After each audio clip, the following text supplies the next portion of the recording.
if you can get yourself to embrace boring things, or you can get yourself to be comfortable with boredom, or well, a better way would be if you can start to gear yourself towards not needing to be entertained, not needing to be engaged all the time, not needing to be stimulated. Like what you potentially could do in that boredom and boring thing, and in that, that environment of pause and stillness is immeasurable. And we get this a lot with kids, and when they first want to come in, especially with, like, when the parents bring their kids on, they want to try to do boxing or MMA, because a lot of times it's the youngsters, they got high energy, and they're running all over the place, and they're zigzagging back and forth, and it's endless. So parents oftentimes thinks they need to match that with the same energy. So do something that's over exciting, engaging, punching things, kicking things, throwing people, those types of things. And we have to tell parents, and kind of give them just a little bit different insight. Say, like, well, maybe if we give them the opposite, maybe a different feeling, a different setting will help offset this a little bit. Because if they're going to do anything boxing or MMA related, it's going to be at the very beginning of it, it's going to be extremely boring. And in that boringness, you most time the kids can stick through it. They don't get too bored, and they're like, I don't know how to operate without being excited all the time. They start to develop things, and they start to see those developments in themselves at a very young age. And something as simple as a jump rope just gives them time to pause, because it's not overly exciting, it's not overly stimulating, and you have to do it over and over again. You have to be consistent with it. Every practice starts with it. And then you start to kid these kids an opportunity to not be able to, not to lean, and not to need to be overly stimulated and be engaged all the time.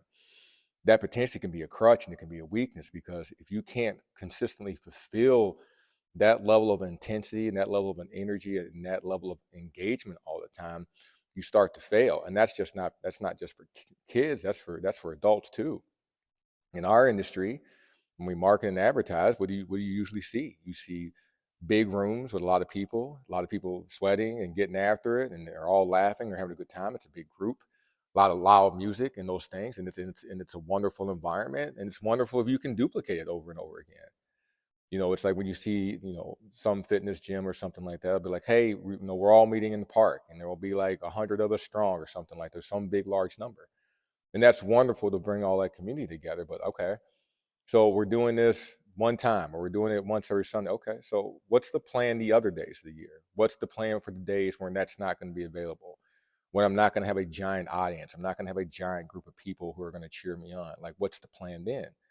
What can you do when you're not engaged, when you're not excited, when there's not someone always watching, when there's not someone always giving you applause or admiration? Like, what do you do then? And if you can allow yourself to sit in that space, and welcome yourself to even go into it, you might find your potential to be something you didn't know that could be. And back to the kids, it's one of those things that you want to give them a chance, and you want to give them an opportunity to be at their best. And that their best might be the opposite of always being excited. Just give them a chance to kind of think things through, give them a skill, give them a pattern, give them something they have to do over and over again that isn't stimulating. They get caught up, and they get more engaged, and they get more obsessed with just the task at hand, and not the feeling and the emotions that go with it. You can remove that. You don't have to lean on those things anymore. And that honestly can be a huge benefit for kids who are like overly excited. And it's even more of a benefit to kids who are not, that they kind of essentially have found their playground. They found their environment where they can exist and thrive and progress in something that's not over the top all the time. They just don't need that fuel. They don't need that as energy. It's actually demotivating for them to have that. It's better for them to sit in silence and sit in pause, and sit in the boringness of things. And it's to a benefit for a lot of people if you can get them to get through it, and deal with the agony of it not being the most entertaining thing that they can get their hands on.